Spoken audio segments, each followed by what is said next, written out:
Welcome back. स्वागत है आपके कुछ नया सीखे में। तो हम बात कर रहे थे प्याजे का संज्ञानात्मक सिद्धांत के बारे में, जिसमें हमने अपनी प्रीवियस वीडियो में पढ़ा कि स्कीमास क्या होते हैं, स्कीमा क्या होते हैं, ऑर्गेनाइजेशन किस तरीके से होता है या किसे ऑर्गेनाइजेशन कहते हैं, आत्मसातकरण क्या होता है, एडेप्टेशन क्या होता है। इन सब पॉइंट्स के बारे में हमने पढ़ा कि इनको डिटेल में हमने समझा और हमने समझा कि जितने भी हमारे फिजिकल वर्ड से जो भी हमें एक्सपीरियंस मिलते हैं उससे हमारे दिमाग में नए नए स्कीमास बनते हैं और उन स्कीमा से, उन ज्ञान की वजह से हमें ऑर्गेनाइजेशन, अपने मानसिक क्रियाओं का ऑर्गेनाइजेशन अपने दिमाग में करना होता है, जिसकी वजह से हमारा संज्ञानात्मक विकास होता है। तो अब हम आगे फर्दर स्टडी करेंगे। प्याजे जी ने जो है संज्ञानात्मक विकास की अवस्थाएं बताई थी, उनकी 4 अवस्थाएं बताई थी। पहली अवस्था थी संवेदी पेशीय अवस्था, जिसका उन्होंने नाम दिया। संवेदी पेशीय अवस्था में ही, उसके नाम में ही उसका अर्थ छुपा हुआ है, जो कि 2 से 4 वर्ष तक के बच्चों के लिए है। मतलब कि ये अवस्था 2 से 4 वर्ष तक के बच्चों की होती है। संवेदी पेशीय का मतलब होता है कि उनकी संवेदी इंद्रियों की वजह से जो उनके सारे काम होते हैं, उस अवस्था को हम कहते हैं संवेदी पेशीय अवस्था। जैसे कि आप जानते हैं कि जो छोटे बच्चे होते हैं वो सारे काम जो हैं बहुत ही अपनी इंद्रियों की वजह से ही कर पाते हैं। जैसे कि पहला हम अवस्था के पॉइंट्स को ये पढ़ लेते हैं कि वित्तीय प्रतिक्रियाएं खत्म हो जाती हैं। वित्तीय प्रतिक्रियाएं का मतलब होता है कि जैसे बच्चा बिल्कुल छोटा 6 मंथ का बच्चा है या 3 मंथ्स का बच्चा है, तो उसके अगर आप हाथ में ऐसे उंगली पकड़ा दोगे तो उसका हाथ अपने आप ही ऐसे बंद हो जाएगा। तो ये जो हाथ बंद करने की प्रक्रिया है, या फिर उसे कुछ भी उसके हाथ में ऐसे दे दोगे तो उसका हाथ अपने आप ही बंद हो जाएगा। वो उसकी माइंड तक नहीं जा रहा है कि उसको बंद करना है, वो खुद ब खुद होने वाली प्रक्रिया है। तो ये जो ऐसी वित्तीय प्रतिक्रियाएं होती है कि उसके आप आपके पैर में कुछ मार दोगे तो वो एकदम तेजी से पैर हिलाने लगता है, तो वो सब क्या है, ये प्रतिक्रियाएं बंद होने लगती है इस अवस्था में। शुरू में नहीं होती है, लेकिन एंड तक आते आते ये सारी प्रतिक्रियाएं खत्म होने लगती है। जैसे जैसे बच्चा बड़ा होता है, 6 महीने का, 8 महीने का, तो ये जो खुद ब खुद होने वाली सारी प्रतिक्रियाएं हैं वो समाप्त हो जाती हैं। दूसरी है लक्ष्य निर्धारित व्यवहार होता है इस अवस्था में। उन्हें जैसे छोटे बच्चों को आप दे दोगे, बैठा दिया कहीं पर, 6 मंथ का बच्चा है, उसको आपने बैठा दिया और एक छोटा सा टॉय उसकी पहुंच से थोड़ी दूर रख दिया, तो वो क्या है, उसके लिए एक लक्ष्य बन जाता है कि हमें इस टॉय को पकड़ना है। इसी तरीके से बहुत सारे जो पेरेंट्स हैं अपने बच्चे को घुटनी चलना सिखाते हैं, किसी को उंगली से, फिंगर से पकड़ पकड़ के चलना सिखाते हैं, तो वो क्या है, एक लक्ष्य उनके सामने दे दिया जाता है। या फिर पेरेंट्स ऐसा करते हैं, नॉर्मली भी ऐसा करते हैं पेरेंट्स। क्यों कर पाते हैं ऐसा पेरेंट्स कि बच्चा उसी की तरफ भागेगा? क्योंकि इतनी अवस्था के बच्चे में लक्ष्य निर्धारित व्यवहार पाया जाता है, उसे एक लक्ष्य दे दिया गया है, अब उसे पकड़ना ही है, चाहे वो सही है चाहे वो गलत है। जैसे कि कुछ बच्चे जो हैं घुटनी चलते चलते नीचे लगे आपके सॉकेट में भी उंगली दे देते हैं, कुछ चीज को नहीं उन्हें पकड़ना होता उसे भी वो खेलने लगते हैं उससे, तो वो क्या है, उनका लक्ष्य निर्धारित व्यवहार है। नेक्स्ट है इंद्रियों का विकास हो जाता है, जो कि मैंने अभी अभी बताया है कि धीरे धीरे सब छोटे बच्चों में इंद्रियों का विकास इतने अच्छे से नहीं होता है। सेंसरी जो उनके ऑर्गन्स हैं वो डेवलप नहीं होते, जैसे आईज हैं उनकी, वो अच्छे से नहीं खोल पाते हैं, लेकिन थोड़े बड़े होते होते उनकी इंद्रियां जो हैं विकसित होने लगती हैं। तो इस अवस्था में इंद्रियों का विकास बिल्कुल चरम पर होता है। नेक्स्ट है अनुकरण करने की अवस्था, यानी कि वो जो इस अवस्था के जो बच्चे होते हैं अनुकरण करते हैं, जैसे जैसे आप करोगे ऐसे ऐसे वो बच्चा करेगा। जैसे कि 2 साल तक का बच्चा है,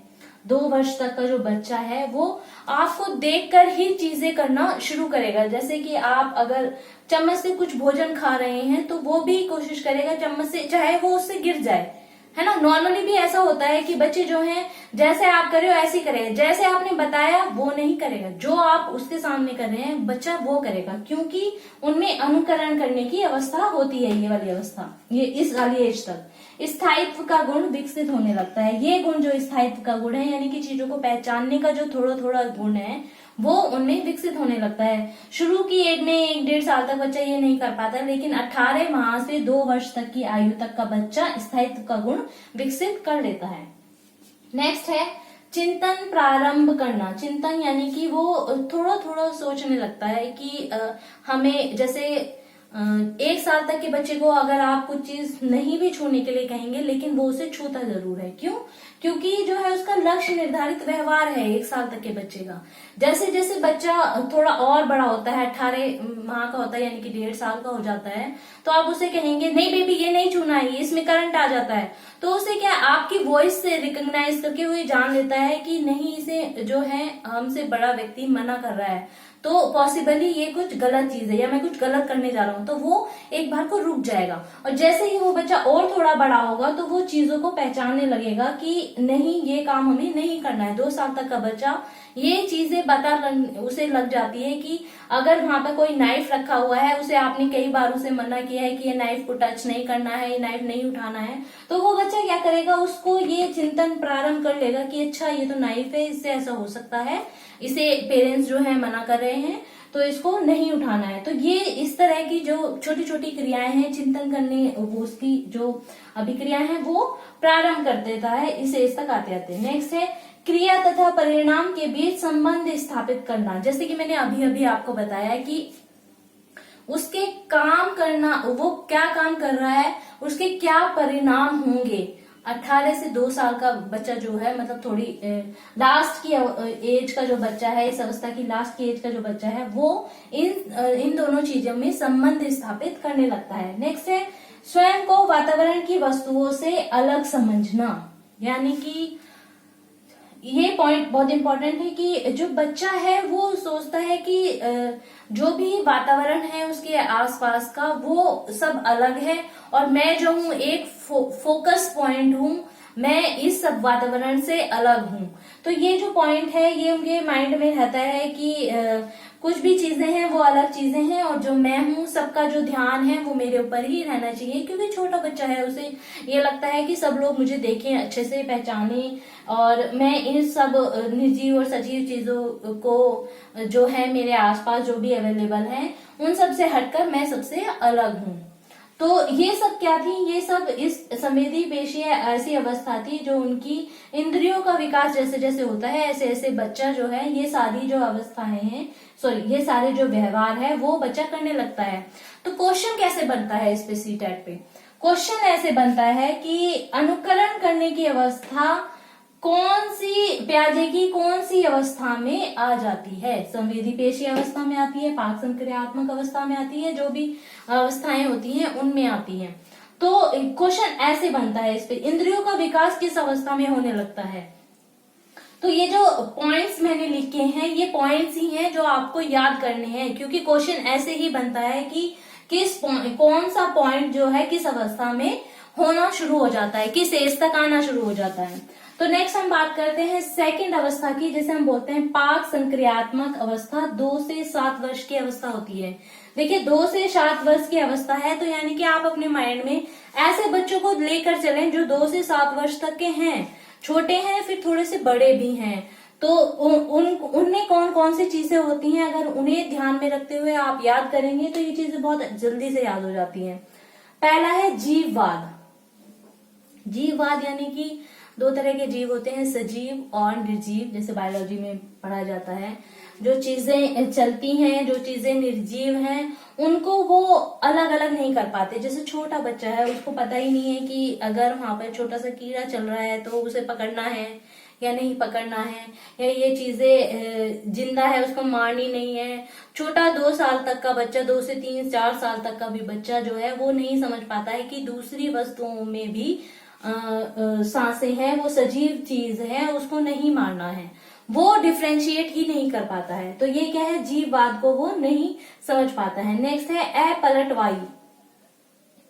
अपलटावी, बच्चों के उल्टा ना कर पाना, चीजों के उल्टा ना कर पाना। चीजों को उल्टा ना कर पाना यानी कि जैसे कि आपने 2 से 7 वर्ष का बच्चा है, आपने क्या किया, उसको स्कूल में आप जनरली भेजते हो, तो एक बार क्या हुआ, उसकी बस नहीं आई है, स्कूल बस नहीं आई है, तो आप क्या कहते हो कि वॉकिंग डिस्टेंस पे ही इसको स्कूल है, तो चलो भाई मैं ही तुम्हें छोड़ आता हूँ, सपोज, है ना।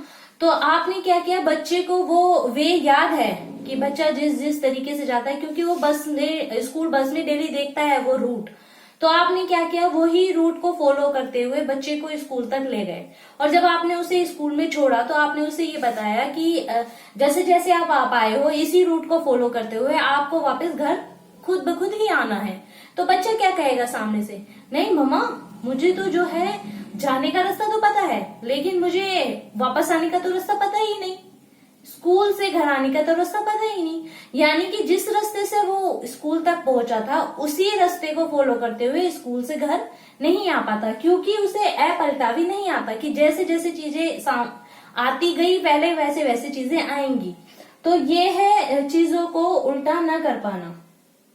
नेक्स्ट है अहम केंद्रित। इस साल इतने वर्ष तक का बच्चा जो है सोच को एक समझने लगता है, यानी कि वो समझता है कि जो मैं सोच रहा हूं वो ही ठीक है या वो ही सब लोग सोच रहे हैं। देखिए इस साल 3, 4, 5, 6, 7 साल का बच्चा जो होता है उसे ये समझ नहीं होती है कि जो सामने वाला कह रहा है वो कुछ और सोच रहा है। एक चीज को देखकर या एक किसी भी बात को, समस्या को देखकर वो जो सामने वाला सोच रहा है वो सोचता है कि जैसे मैं सोच रहा हूँ वो भी ऐसी सोच रहा है। एग्जाम्पल के तौर पर हम लेते हैं कि जैसे 3 साल का कोई बच्चा है, उसे पेरेंट्स ने साइकिल चलाना सिखाया है। अब साइकिल क्या, 2-2.5 साल तक के बच्चे को उसने वो दोनों पैरों को जमीन पर रखता है फिर आगे चलता है, फिर दोनों पैरों को जमीन पर रखता है फिर आगे चलता है, यानी कि उसने पैडल मारना नहीं सीखा है। तो जब आप वो 3-4 साल तक के 3-4 साल के बच्चे को ये सिखाना शुरू करेंगे, अब तक उसने ऐसे ही सीखा है। जब आप उसे कुछ दिनों बाद वही साइकिल दोबारा निकाल के दोगे और आप ऐसे उसे बताओगे कि नहीं बच्चे पैडल मार के चलाते हैं, तो वो क्या करेगा, नहीं नहीं मम्मा ऐसे नहीं चलाते हैं, इसको तो ऐसे ही चलाते हैं। तो ये क्या है, आप उसे कितना ही बताओगे वो यही देखेगा कि नहीं नहीं इसको ऐसे नहीं ऐसे ही चलाते हैं। तो कुछ पेरेंट्स में ये भ्रम भी होता है कि बच्चा जो है हमारा जिद्दी है, लेकिन बच्चा जिद्दी नहीं है। बच्चे को ये पता ही नहीं है कि जो वो ये सोचता है कि जैसा मैं सोच रहा हूं ऐसा ही सामने वाला सोचता है। ये इसे हम कहते हैं अहम केंद्रित। वो अपनी सोच को सबकी सोच मानने लगता है। नेक्स्ट है पहले से ज्यादा तर्क करना। यही जो एग्जाम्पल मैंने अभी अभी दिया, आप उसको बार बार बताओगे, आप उसको ये दिखाओगे कि देखो भैया ऐसे चलाते हैं, साइकिल ऐसे चलाते हैं, तो वो आपकी बात एकदम नहीं मानेगा। वो जब तक आप उसे एज एन एग्जाम्पल नहीं कि कुछ चीज दिखाओगे या अच्छे से उसको फॉलो करके नहीं दिखाओगे कि इस तरीके से पैडल मारा जाता है, तो वो जो है आपसे तर्क करता जाएगा, नहीं नहीं हम तो पहले ऐसे ही करते थे, मैंने तो ऐसे ही देखा है, या मैं तो ऐसे ही चलाऊंगा। तो ये जो है तर्क, पहले से ज्यादा बच्चा जो है तर्क करना सीख जाता है। नेक्स्ट है केंद्रीकरण। किसी एक परिस्थिति पर ध्यान केंद्रित करना। केंद्रीकरण यानी कि उनकी जो सोच है इतनी डेवलप नहीं हो पाती कि वो सारी परिस्थितियों को एक साथ देख सके। इसके लिए हम एग्जाम्पल लेते हैं, जैसे कि आपने बच्चे को क्या किया, आपने बच्चे को एक कॉइन्स दिया, ठीक है, फिर आपने एक 10 रुपीज का नोट दिया। आपने कहा कि बच्चे दोनों में से कोई भी ले लो। उसने क्या किया, कॉइन ले लिया, सॉरी रुपीज ले लिए। अब आपने क्या कहा, नहीं बेटे आप इसे मुझे दे दो और आप जो है ये कॉइन ले लो। 1 रुपीज का कॉइन था कि ये कॉइन ले लो, तो वो नहीं लेगा। आपने क्या किया, अच्छा 1 रुपीज का कॉइन तो ले नहीं रहा है, अब उसके पास जो है 10 रुपीज का नोट है। तो आपने क्या किया कि अच्छा बच्चे ठीक है, आप ना 1 रुपीज का 2 कॉइन ले लो, एक ये कॉइन, एक ये कॉइन और एक ये कॉइन, 3 कॉइन ले लो सपोज।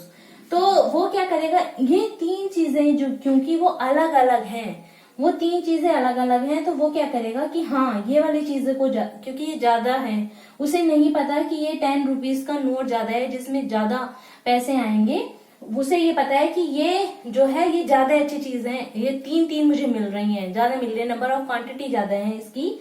तो वो क्या करेगा, इसको सेलेक्ट कर लेगा और आपको इसे दे देगा। क्यों, क्योंकि उसने केंद्रीकरण करने की क्षमता इतनी ज्यादा नहीं है, उसे नहीं पता है कि सारी परिस्थितियों को एक साथ वो नहीं देखता, उसने सिर्फ एक परिस्थिति को ध्यान में रखा है कि ये ज्यादा है, नंबर वाइज ज्यादा है।